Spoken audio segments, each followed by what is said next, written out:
Already গান শেষ করে দিয়েছি। দেখা করার পরে কোনোদিন আমি আর অন্য কোনো গান গাই না, বাট এখানে আমাকে সব চেপে চেপে ধরেছে একটা গানের জন্য। সো লাস্ট একটা গান করে আজকে এখান থেকে শেষ করবো। আপনাদের কাছ থেকে এখানে আপনারা এতক্ষণ ধরে ছিলেন। একটা হ্যাপি করে একটা গান হবে, হ্যাপি করে একটা নাচ হবে। তাহলে চলো একটা হ্যাপি করে লাস্ট গান এটা করে শেষ করবো। চলো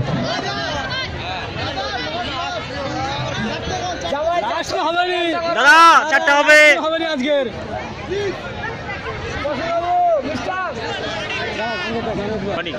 লাস্ট করতে দেবনি, আজকে লাস্ট করতে দেবনি।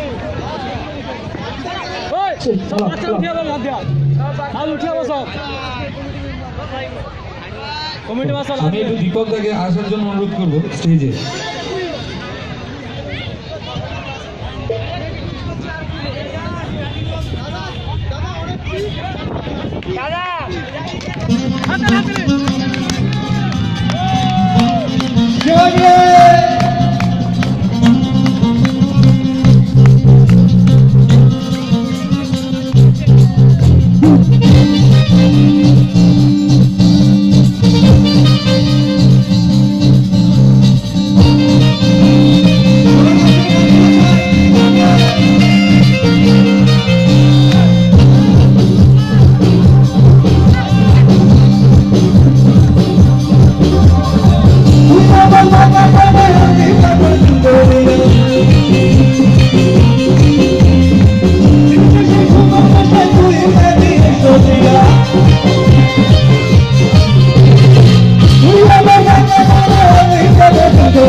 Yeah.